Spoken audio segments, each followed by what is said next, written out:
You are kneeling in sand so hot it burns through skin. Your knees ache. An iron collar bites into your throat, tightened just enough to make breathing a conscious act. A chain runs from your neck to the woman beside you, and from her to another and another. 12 women bound together. You hear breathing. Someone is crying softly. Someone else is whispering prayers in a language you do not understand. A shadow passes over you. For a brief moment, there is shade. Then hands grip your face. Your jaws forced open. Fingers probe your mouth, your teeth, your gums. You gag. He does not care. He inspects your eyes, pulls down your lip, presses your tongue aside like an animal being examined for disease. Because that is what you are now. 12 days ago, you were the daughter of a village chief somewhere in the Sahel. 12 days ago, your mother woke you each morning by calling your name. She is dead now. You watched her die. You kept walking because men with swords made it clear. Stop moving, and you join her. In Arabic, there is a word for what you have become, jariya. It is usually translated as slave girl. But that translation is a lie of convenience. What it really means is this. Your body is merchandise. Your future belongs to whoever pays for it. Your past no longer exists. Coins change hands. You are sold again. And the system that did this to you would operate for over 13 centuries. This is the Arab slave trade. Between 14 and 17 million Africans taken, a system so effective at erasing human beings that almost no descendants remain to remember it. Most people know the Atlantic slave trade. Ships, chains, plantations. 12 million Africans transported across the ocean. That history has museums, memorials, textbooks, films. It is taught, debated, remembered. But there was another trade, older, longer, and by some measures larger. The Arab slave trade began in the 7th century following the early Islamic conquests across North Africa. It did not truly end until the 20th century. Saudi Arabia abolished slavery in 1962. Mauritania in 1981. These are not ancient dates. There are people alive today whose grandparents were born into societies where this trade was legal. Over 1,300 years, millions were taken from sub-Saharan Africa and transported north and east to Egypt, the Maghreb, the Middle East, Persia, and the Arabian Peninsula. Yet today there are no tens of millions of descendants. Where did they go? The answer is what makes this history different. The men were systematically castrated. This is not speculation. It is documented across centuries of Arabic, Ottoman, European, and African sources. Between 80 and 90% of enslaved African males were subjected to castration.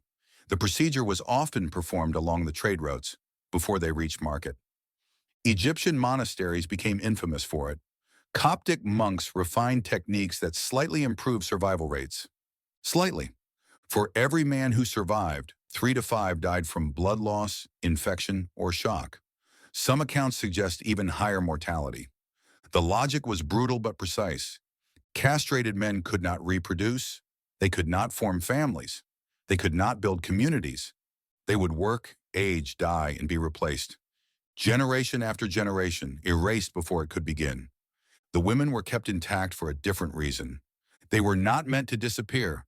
They were meant to be absorbed. The trade did not operate through random violence alone. It was an economic machine. Arab merchants did not usually raid villages themselves. Instead, they created systems that incentivized Africans to capture and sell other Africans. Firearms flowed into the continent. European guns passed through Arab middlemen. So did textiles, metal goods, and salt. In exchange, human beings. African states adapted. The Kingdom of Dahomey built its economy around slave raids. The Sultanate of Zanzibar dominated East African routes. The Funjal Sultanate controlled the Nile corridor. Tuareg groups monopolized trans-Saharan passages. Wars were no longer fought for land, but for people. Villages were attacked at dawn. Resistance was crushed instantly. Men were separated by age and strength. Young, healthy males were marked for sale or castration. Older men were often killed outright. Women were evaluated differently. Age mattered. The ideal range was roughly 13 to 25, young enough for decades of use, old enough to survive the journey. Appearance mattered. Traders knew which features commanded higher prices. Ethiopian women were especially prized and could sell for double or triple the average price. Families were torn apart on the spot, mothers from children, husbands from wives, siblings dragged in opposite directions. European missionaries who witnessed these separations wrote of scenes that haunted them for decades. The screaming, the clinging, the desperate bargaining for a few more seconds together. Those screams echoed across Africa for 1,300 years. Then came the desert. The trans-Saharan routes were not journeys measured in distance, but in death.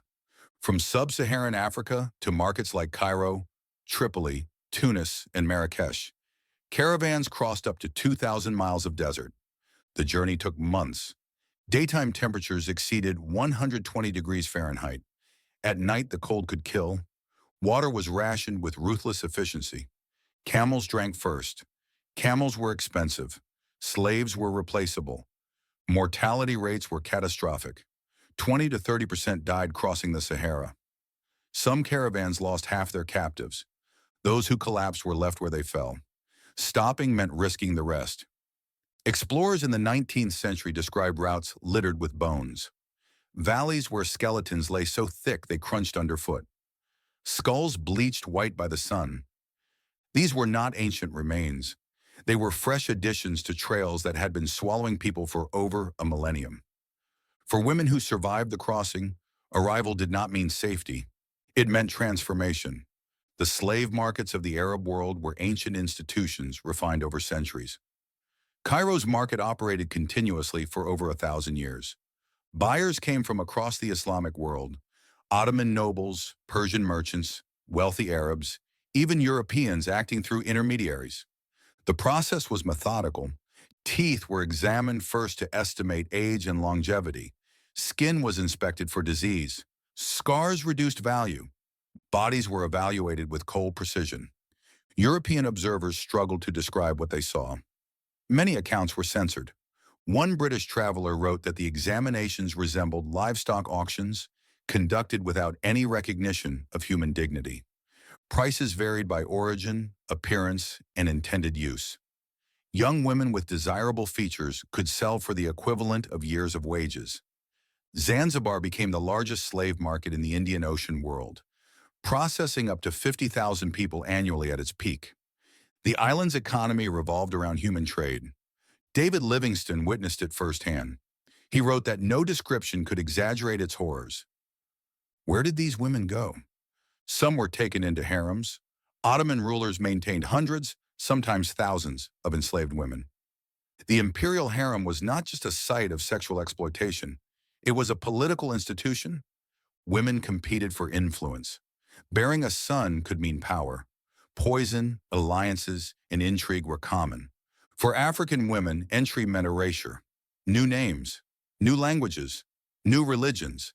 Their past destroyed. A tiny number rose to prominence. Their names survived because they were exceptional.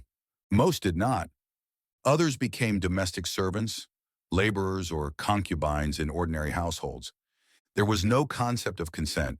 Sexual access was assumed. Children born from these unions were legally free and absorbed into Arab society. Over generations, African features and identities blended and vanished. This was the final erasure, not just of individuals, but of memory. The Arab slave trade did not end with a dramatic moral reckoning. It faded under pressure. British naval patrols, colonial interventions, international treaties. There were no monuments, no days of remembrance. The legacy is absence. In America, 45 million descendants ensure the Atlantic trade is remembered. In the Middle East, after 13 centuries and millions taken, there is silence. Occasionally, the sand gives up evidence. Mass graves, bones with no names. People who died crossing a desert and were forgotten the moment they fell. The woman in the market, we will never know her name. The name her mother gave her, the language she spoke, the songs she knew. She existed, she suffered, she was erased. And for 1,300 years, millions like her fed a system designed to leave nothing behind. No monuments, no descendants, only bones beneath the sand. That silence is the true legacy of the Arab slave trade.